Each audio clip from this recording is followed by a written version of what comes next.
So here's what we know. Here's the information that we know. President Zelensky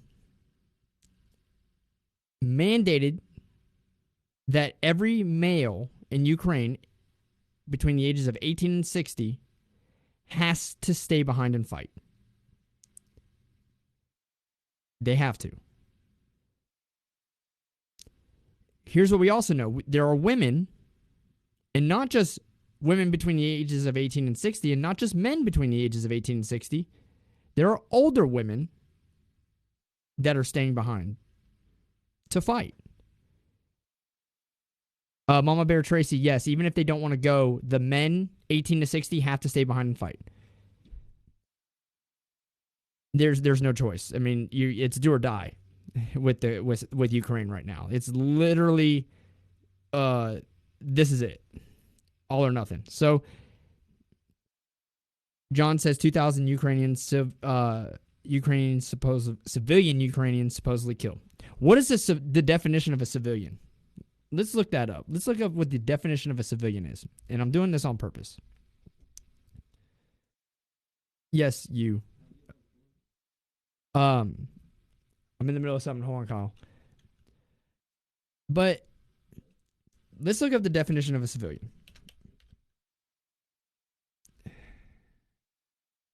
I can't even spell it right. A person not in the armed forces or the police force.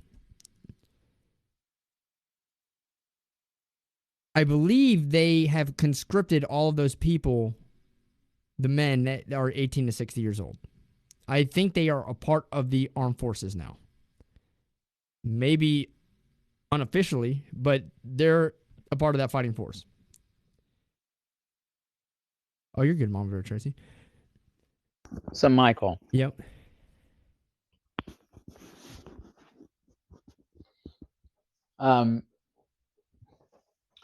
Raccoon said, you know, and he had a really good point yesterday when he talked about that if you're just learning to shoot a gun, that it takes you a good while to be able to proficiently be able to shoot. And if you're between 18 and 16 have never fired a firearm, then, you know. Well, John, let me ask you this, though. Was Alec Baldwin, was he knowledgeable with a firearm, would you say? I'd say he was the very beginner, right?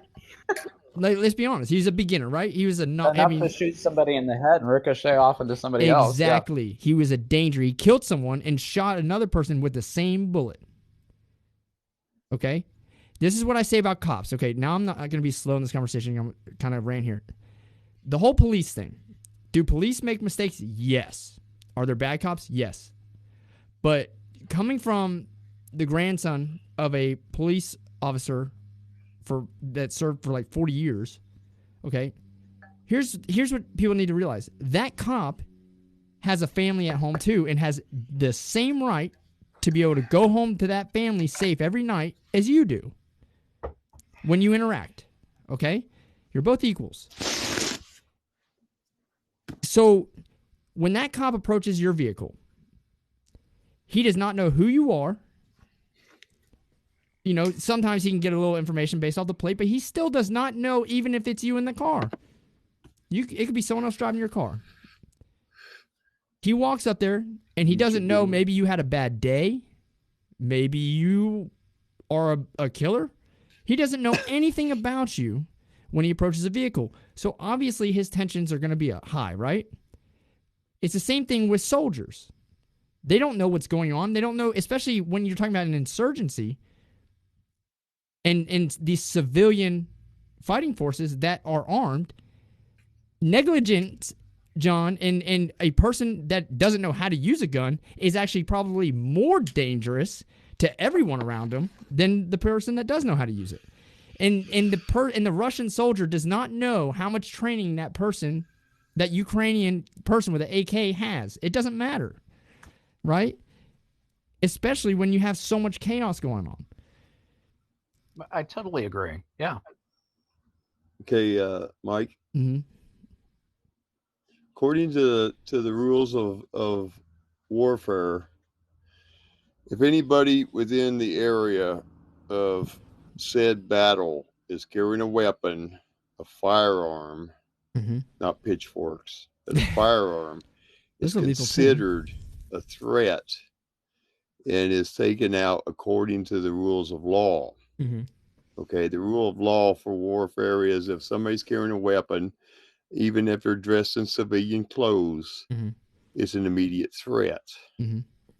Now, whether or not they use any type of action against a force coming into them, I say that on the civilian side, if they're seen with a weapon and they're standing in a window or a doorway or by a car or anywhere, a bush, a rock, they're a legitimate target. Yeah. And they can be dealt with. There is no, are you a friendly? Exactly. Okay. If they're not wearing your uniform, they are a threat. And you don't want your soldiers having to worry about that. They don't have the designations. Huh? And you don't want your soldiers having to worry about that either, right? Like, oh, is this... Exactly. That's what they had our soldiers doing in Iraq and Afghanistan at the end, and it probably got more people killed. And in Vietnam. Yeah. And in Vietnam.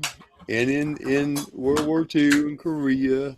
All the wars you have guerrilla forces, and they're considered to be a guerrilla force if they're not under the guise of a uniform. They're considered a guerrilla force and will be dealt with as a combatant. Civilian or not, it don't make no difference. If you're in the battle area and you know they're coming in and you know you're going to pick up a weapon, you know you're going to possibly get killed or wounded. Yeah. And that's the whole thing. I mean, they're playing this off as, well, they're civilians. No. Once they pick up a weapon, they're considered a combatant. Well, see, to me, and I agree 100%, Raccoon, you're right. I want to go even further, though, and expand on that. Ukraine declared every male in that country a combatant. They are a part of that military, right? Presidential decree right there. Yep. So they don't even have to have a firearm on them.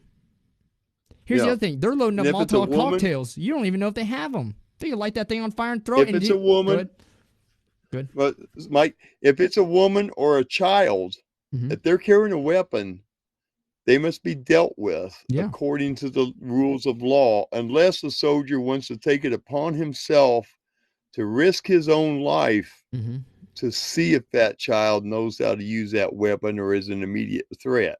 Yeah. Okay. That's why in Vietnam, they used to shoot babies. Why?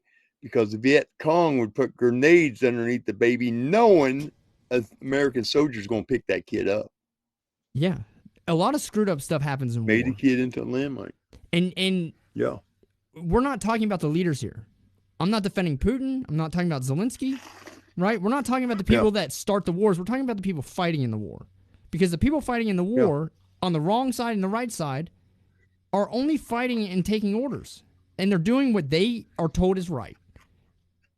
Okay? And the key to it, Mike, is they all have families. They all want to go home. Exactly. And you have every right to go home, whether you're a cop or a soldier. You know, you have to protect yourself and your fellow teammates or whatever you want to call them, right? And when you start making people question things like, oh, does he have a gun? You know, oh, is he going to use that gun? Now you're not just risking your life, you're risking everyone else's life around you. Yep.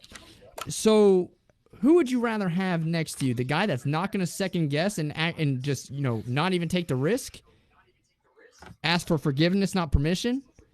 Or the one that's going to ask for permission, not forgiveness, and both of y'all are get shot? Exactly. Or even worse, your whole platoon gets waxed because they didn't see the guy up in the tree line or in the building with an RPG. I saw a video 2 days ago where the Russian armored vehicles were rolling through, 3 of them. And there's a line of people behind this blockade, right? They didn't block the road. They allowed the vehicles to drive through. And they drenched these things in those Molotov cocktails. It stopped all 3 of those tanks in their tracks and burned them down. It was the craziest thing. And so what? It doesn't have to be a firearm. You know, you said pitchfork. If he's going to use the pitchfork, he's running at you. That's deadly. A hammer is deadly. I mean, obviously, if he's 40 yards away, anything is deadly. Anything is deadly with a little bit of knowledge on how to use it. You know, a screwdriver, a pick, an ice pick is deadly. But at that point, you have to determine if a threat and then annihilate it. Yeah. Okay. But normally, under normal conditions, and this is not normal, but under normal conditions, if you have a firearm, you're an open target. As far as the pitchfork goes, well, an assault has to be started, and you have what they call the 21-foot rule. Mm-hmm.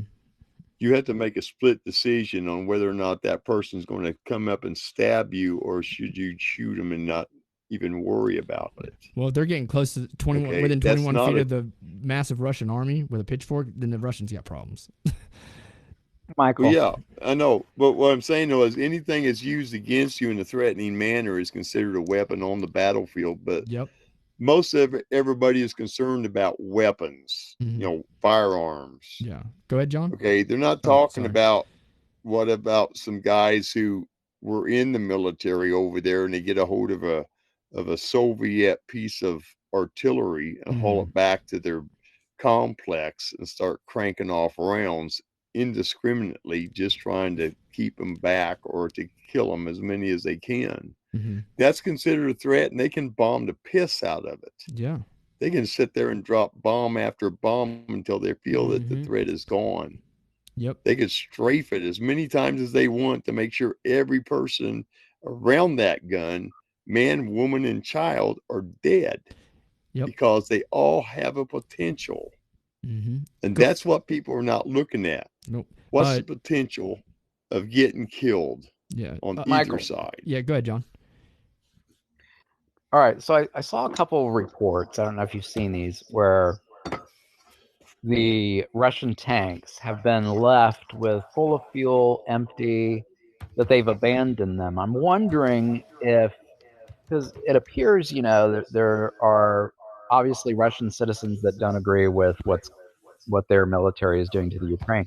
I wonder if there are Russian military people who are defecting or not even fighting anymore for the Russians. I heard the same report.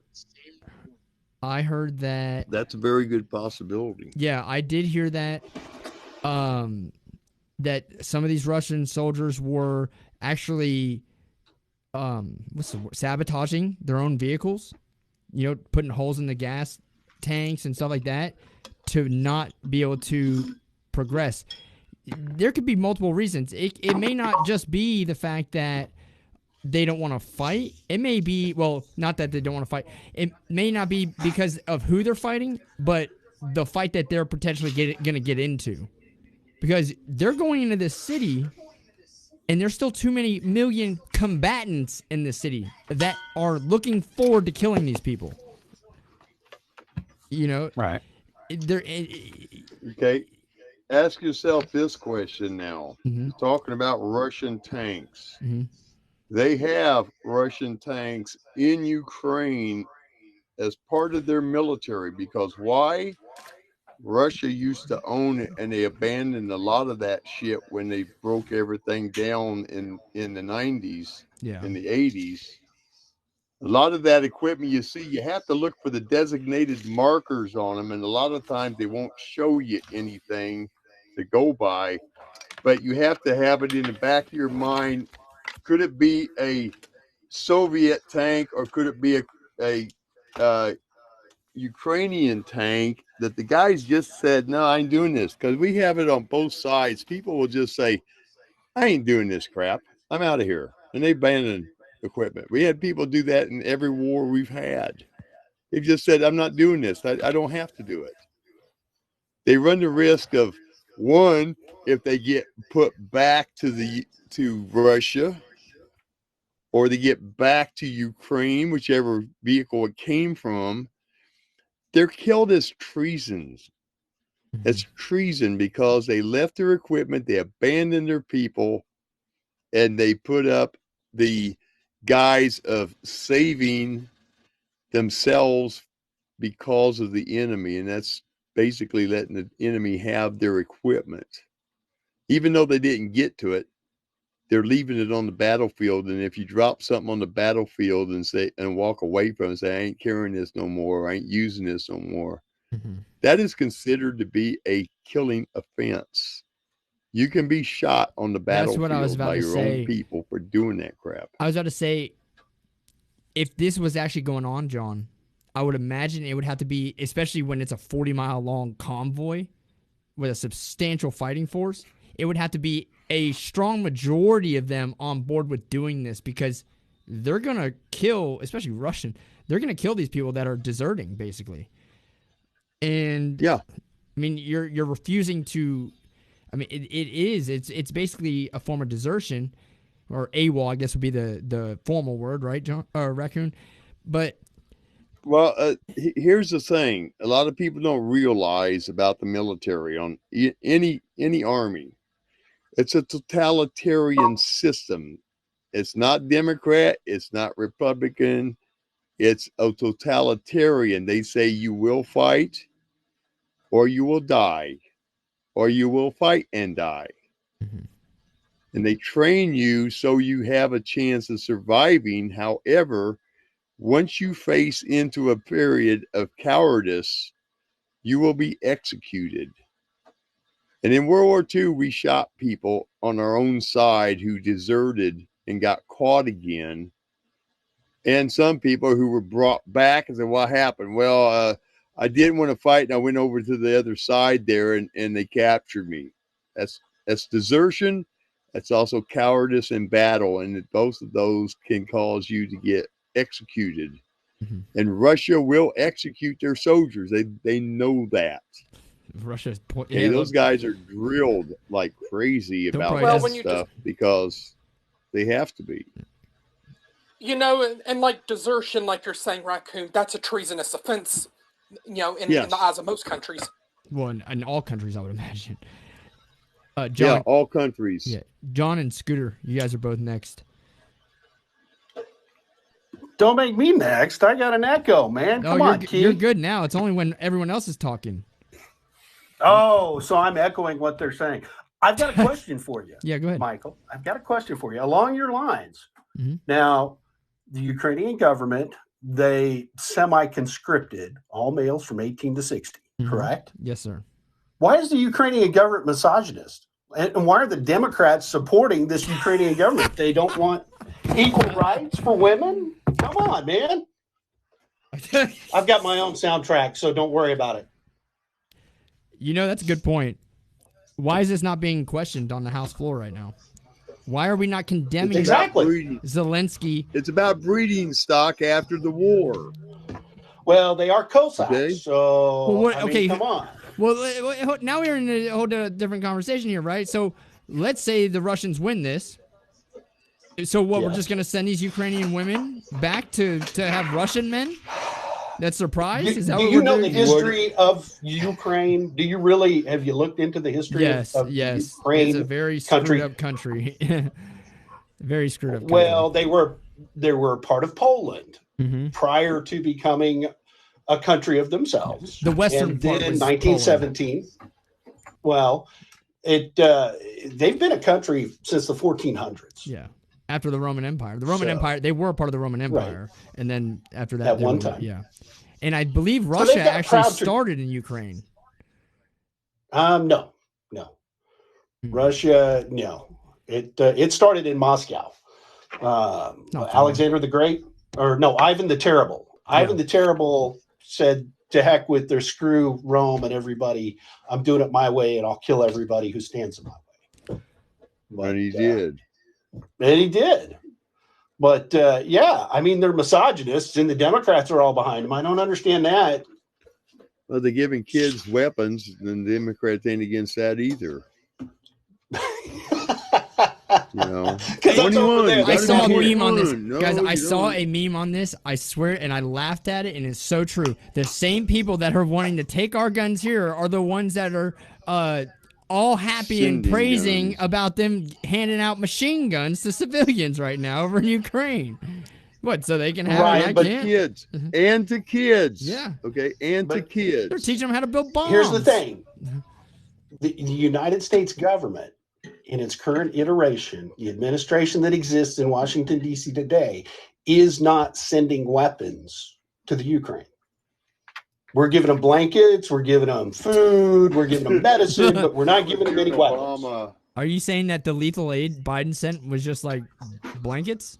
Blankets. Yeah. That aren't warm enough to keep them from freezing to death in the cold? I hope they That's don't correct. do like Lethal? they did the Indians. I hope they don't do like the Indians and have them infected with some disease to give to them. No, they put the Delta variant on them bitches and sent them over there, hoping the Russians obtain Well, they them. put smallpox on them. Hell, you know. Okay, right. Could you imagine that? I mean, We'll see in about 14 days that it should come obvious that they all have smallpox now. And Russia goes over them, and it gives us a chance to say they'll blame it on Russia like they do everything else. They blame everything on that they do on somebody else to get the narrative up. do you think Russia abided by Ukraine's vaccine passport mandates before they entered into the country illegally? Boy, that's a good No. question. No. Wow. They didn't have. They weren't doing all that crap in Russia. They're kind of like the Amish. They don't have Nobody was a. paying attention to TV. Here's something to think about, okay? Because Vladimir Putin did not seek assistance from the EU or the United States on developing a vaccine for COVID. He created his own. He had his internal lab rats out in Siberia come up with their own version of a vaccine, maybe did a little work with China.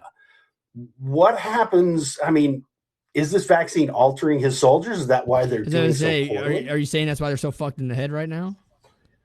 Yeah, it didn't work out the way they were thinking, and now nobody has gumption. Nobody can fight. I don't think you guys are looking at the whole situation. You're narrowing down on a few firefights. Well, we're kind of kidding. Firefights all over the place, most likely. Yeah. Oh, they are. It's Okay. everywhere.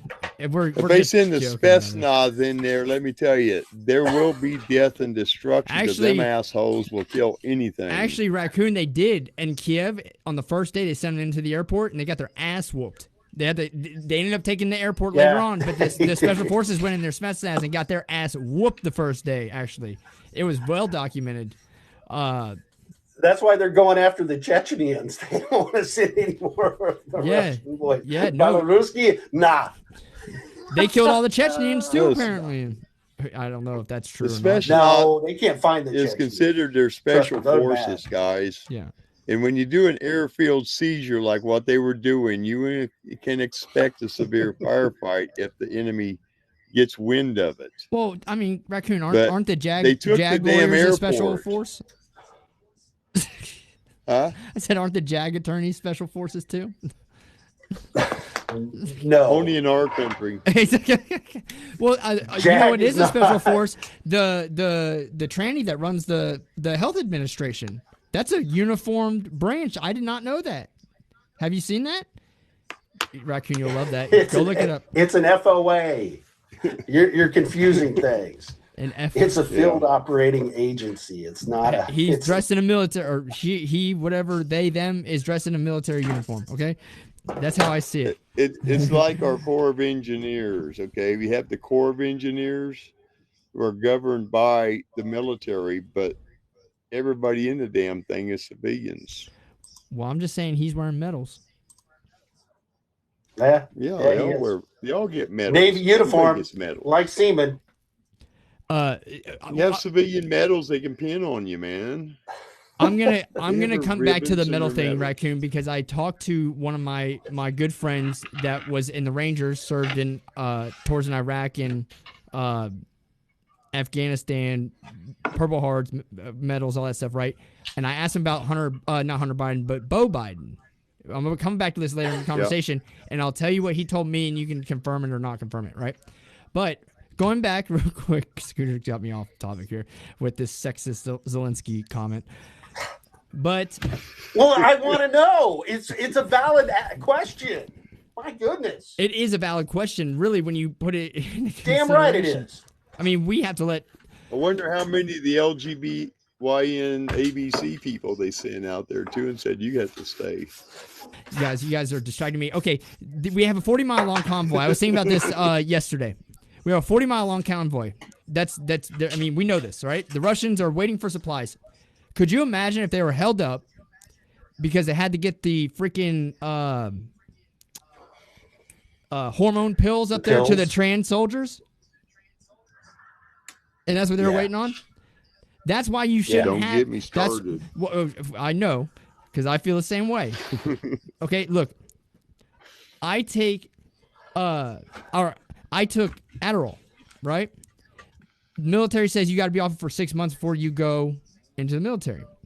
Now, I don't have a condition. I'm in good physical shape. I can go to the military and have no problem with it, right? As far as physically wise. But they won't let me go unless I was off that medication for 6 months. Why? I would assume it's because it's a controlled substance, but they don't want you to have to maintain while you're out there. They shouldn't have to worry about maintaining certain things like that when you may not be able to get it. So what are you going to do when the woman, soon to be man or transition woman into a man, isn't getting her testosterone to do manly things on the battlefield? And you can't get it so soft? That could be good. Foxholes get lonely. On a tank. Stop. Hey, that's another problem too, Scooter. It's another problem. Yeah, it's not my military, brother. Look, we're going down. Okay, we're not going down this road, but it was just a thought I had. Okay, it's a viable question. Something you have to think about, Mike. If they start to draft up, all that shit goes to the side. They'll take you if you're able-bodied, I know, regardless of what you were taking. And half men will revert back to full women, and half women will revert back to full men. Well, you can't really do that, but they'll try. They won't have a choice. That or they have a hell of a time in a POW camp. Yeah. Yeah. Well, that's okay. Let's go back to. You gotta have everybody. We've got to have the makeup of the world wherever we're at. Let's go back to the main topic here, though. They're bombing these civilians. Yeah. Why the hell are they misogynist? That's the main damn topic. Oh, sorry. No. I apologize. Oh my gosh. I honestly, I'm. No one's gonna bring it up, but they should.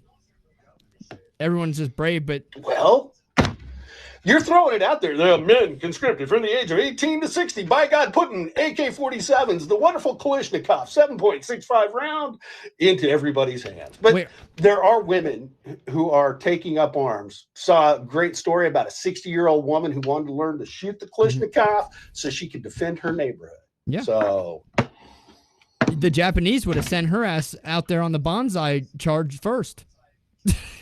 No, negative. 65 years old. That's a different caste system, pal. I say give them all heavy machine guns myself. Well, you got to find heavy machine drop guns. them in. Big heavy machine guns. I'm sure the Germans still have those MG42s. And some laws and I'm sure the Germans still have a stockpile of those MG42s, and that would send the Russians running. It killed about 20 million of them in World War II. Okay. I mean, if it worked before, let's try it again, right? Don't change it up with what worked. It's always been considered one of the fastest machine guns, short of a chain gun. It was called Hitler's buzzsaw. Yeah, in my opinion, it's probably the greatest machine gun ever made, honestly. Especially for its time when you consider about when it was made. That's why they took it off the market. Mm-hmm. Well, what do we do? Think about how much. Look, our uniforms, the helmets. What do they look like? The World War II German helmets. Our machine guns, the way they operate, where you can change your barrel out and all that stuff. They got it for the MG42. The jet airplane. The Germans were flying jet airplanes at the end of World War II. The Germans were so far advanced. One of their jets. Now they never put the jets really into operation because they launched one jet. Okay, they put that guy in there and told him to take off, and it literally turned him to jello because they hadn't had a pressure suit for it. So it literally just turned him to jello, and he crashed the damn thing. Trial and error. We came up with the pressure suit. because we lost a few of our guys testing out the jet airplane technique. And then somebody said, you know, you need to take and push the blood out of the legs back up to the brain. The brain is so tender you can scramble with a fork. Well, keeps from passing out too. You know, it's probably a good thing not to pass out from the G's. Yeah. When you're but it turns your brain to jello, and you don't recover from it. So you have to push that blood back in there to keep it inflated.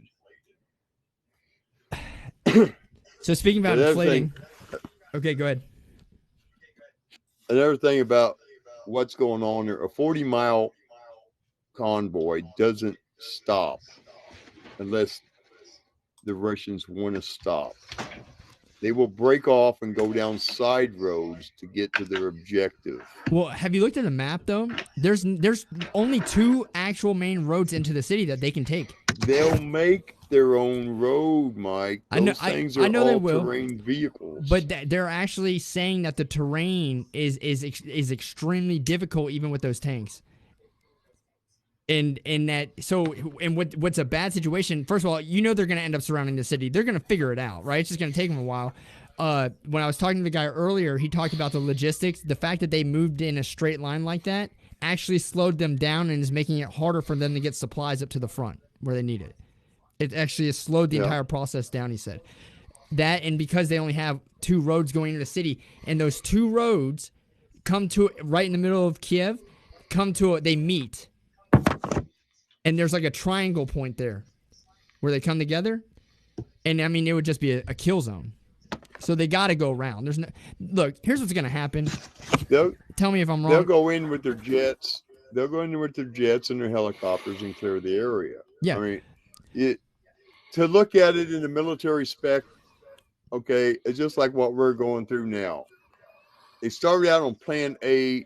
They'll be on plan Z at the end of the battle. Mm-hmm. Okay. Every day the plans change. Find me a solution to this. Do this. You got to have this on hand, blah, blah, blah. And then the next thing you know, all forces are directed in on that to move that convoy or that group of battle people into position at all freaking cost. They will get them there and they will put them on standby, or they'll put them in there actively going from building to building looking for individuals. Well, I'm no military genius. Everybody will be rooted out. Well, I'm no military genius, but correct me if I'm wrong, okay?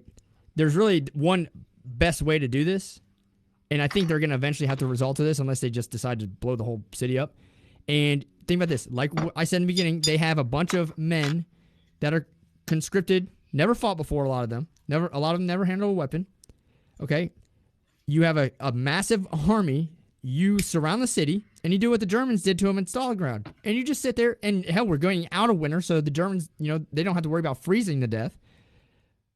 But you cut everything off, and you take your jets, you fight on the outskirts, because they'll be trying to get out at some point. And you take your jets, and you make sure that no one's able to get weapons across the border. And you starve them out. You wait a month, 2 months, they'll be begging to come out. Zelensky will have to make a decision when he sees people can't eat. In cyber warfare, I think they've already started this today, shutting off their electricity, shutting off their running water, and shutting off their power and heat and stuff like that. They will starve them out just like the Germans did to them in Stalingrad. It killed over 1 million Russians. There were reports of cannibalism. They were eating shoe soles, everything. They had nothing. And part of that was Stalin's fault because he didn't want the people to evacuate because he thought the Russians would fight harder if the civilians were in town. Well, joke's on him. He almost killed all of them. The only reason the Germans lost to the Russians was because they got cold. And Hitler invaded at the wrong time. They froze to death. Yeah, that's it. They froze to death out there. They went too far too fast. Still had a good plan, but they froze to death. I mean, if you go look at the deaths, the Germans had 2 million people died too in that, and most of it was due to freezing to death and illness. Okay, Mike, something that you have to remember now, okay, 2 things actually. Mm-hmm. 1, where's the Ukrainian army at? And 2, you never move faster than your supply can get to you, because if your tank runs out of gas, you're dead in the water. Yeah. If your vehicles run out of gas, they're dead in the water. Everybody has to either hoof it or stay put. The Russian army doesn't have that in their doctrine anymore of static defense.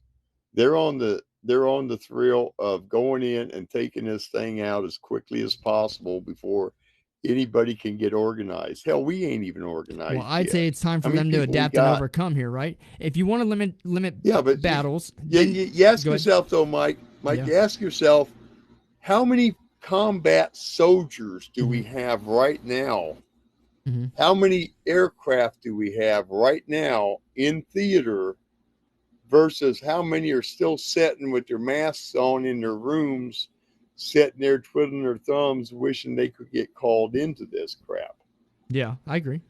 Because every soldier wants to go to battle, but knowing that they're not all going to make it home, but they still want to go there and do the patriotic thing. Well, every volunteer soldier, for the most part.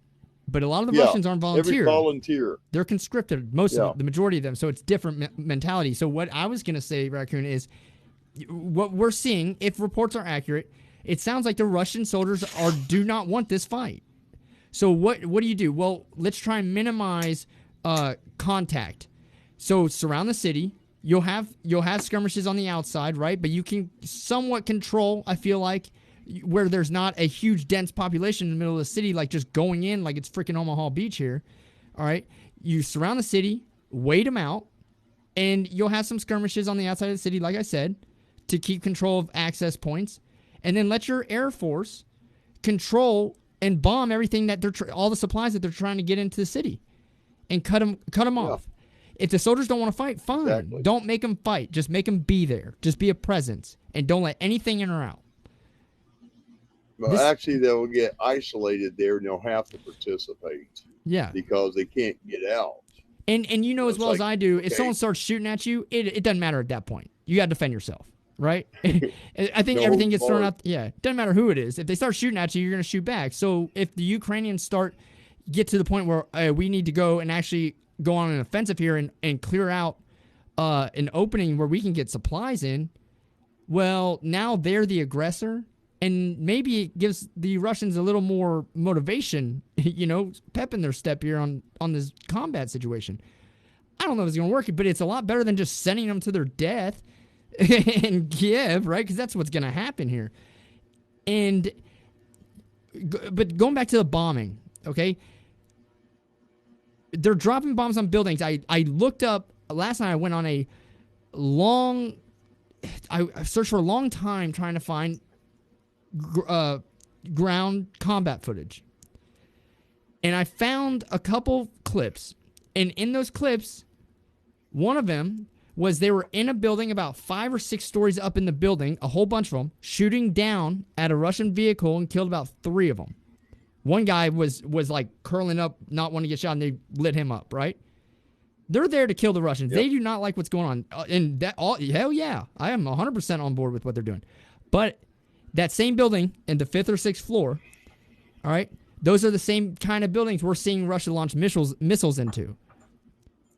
Yep. So I think people need to be aware that Zelensky has and the Russians know this. I guarantee you, as soon as it happened, Putin or whoever the higher ups, it wouldn't be Putin, it'd be your company commanders and leadership, right? Said, hey. Yep. Every male is a combatant if they're still there.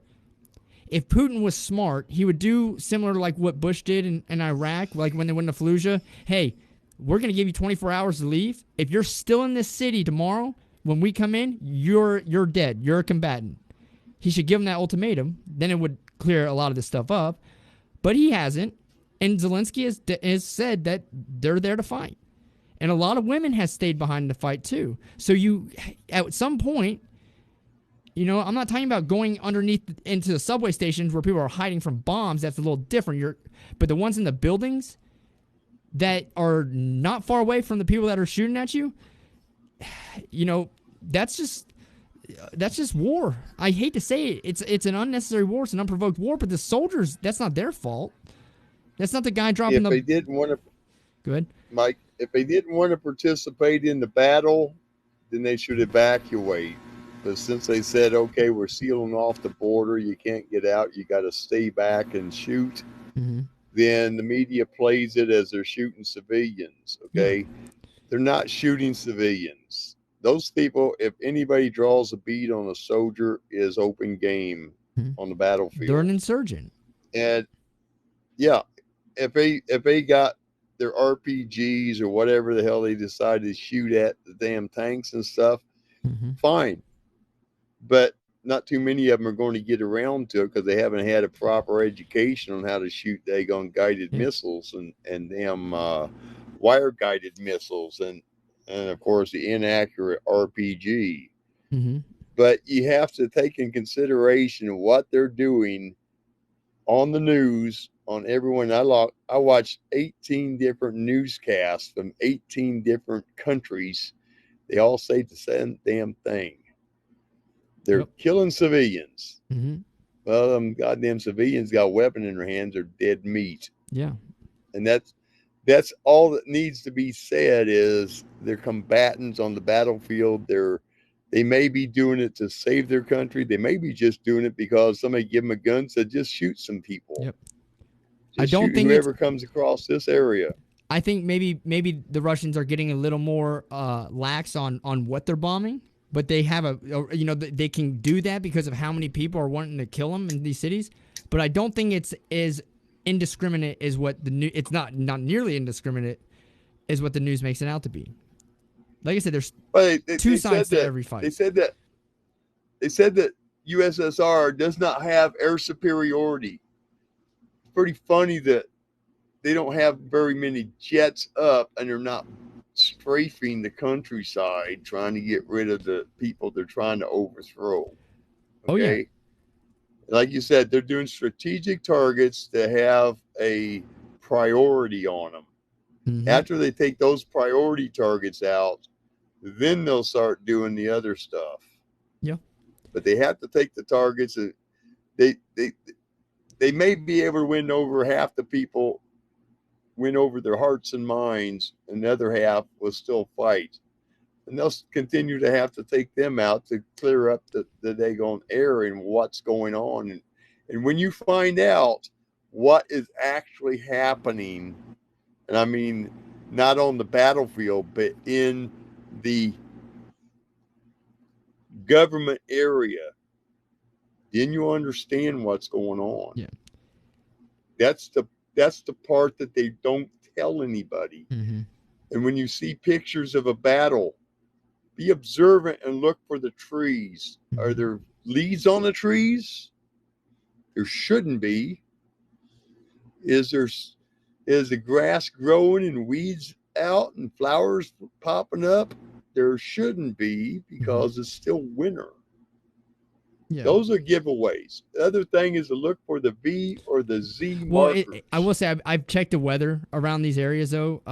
Raccoon, it's not as cold. It's like it is here in Tennessee. Now it's colder right now, but I'm saying as far as how cold it's gotten, 30s, 40s, in some places 50s, depending where you're at. So it can be warmer in certain areas. Now, well, yeah, but the trees aren't going to bud out for at least a month. I get it. I want to, because we got to cut this off soon. I want to go back to what I said I was going to bring up here at the end of the show, and you tell me what you think. I asked about Beau Biden's Bronze Star. Now, Beau Biden was a JAG officer. That did not come out smoothly like I want. Yeah, he lawyer. Was a lawyer. JAG. Everyone knows the show JAG, right? He's a lawyer. No, Judge Advocate. I know, but I said JAG officer, like a JAG. I know. Like yeah. He probably was a JAG officer too. Goes with the family. Yeah, we know Hunter was. So, well, Hunter gets. I went in there. Okay, no. But I tried to find, because when I think of Bronze Star, I think of like a Valor medal, like you were a combat vet and you did something that you earned that medal. I was wrong, and what this guy said, he said it is a Valor medal, but also can be given out as an end of tour award too. He said, but in Beau's case, because he was a major, they get something higher normally when they're done, and the fact that he actually got a Bronze Star was actually a slap in the face to him. Yeah. Even though he never fought. you may He know. should What have got something equivalent to a meritorious service medal. That's what it was. At the end of his, Yeah, and he said that normally, even if you didn't fight, right, you're over there, and he's explaining all the different things you get. But he said the fact that he was a major and got a Bronze Star, and he didn't go into combat, by the way, guys. He was stationed, but he didn't go into combat. But the fact that he got a Bronze Star was actually a disgrace almost. Like, it was a slap in the face to him. And I was like, wow, I didn't know that. I just want to see what you thought about that. Yeah, the whole fact of the matter is the guy was in theater, or maybe he was outside of theater. He should never have gotten a Bronze Star, but he was the vice president's son, so they thought they would juice him up a little bit, not knowing he was going to die of cancer. Yeah. For probably some shit that he was fed over there. Yeah. But it it is a slap in the face, and it was all political. It was just a political nightmare to give somebody who's a vice president's son a valor medal for doing nothing, absolutely nothing, to help the combat soldiers. Well, he worked with the SEALs, apparently. He was a rear echelon person. He was so far in the rear. He was a rear echelon. He was probably sitting at corps level or beyond that, not dealing with division level or company level or battalion or brigade. Okay. From what I read, he did something. He worked with the SEALs and on legal stuff before they went out on missions. I don't know the whole thing, how it works. I just know he never did it. And then I saw you give him legal advice. Yeah, like don't kill. Legal advice. Yeah, I mean, like don't bomb armed civilians and stuff like that, right? So we're gonna cut it off. I was only gonna do an hour today. There's another show on. Just trying to get this one in. I appreciate everyone that called in. Eric, go ahead. Or actually, Eric, let me end it on Facebook real quick. I'm sorry. Be back on tomorrow, 6 Central tomorrow. Thank you.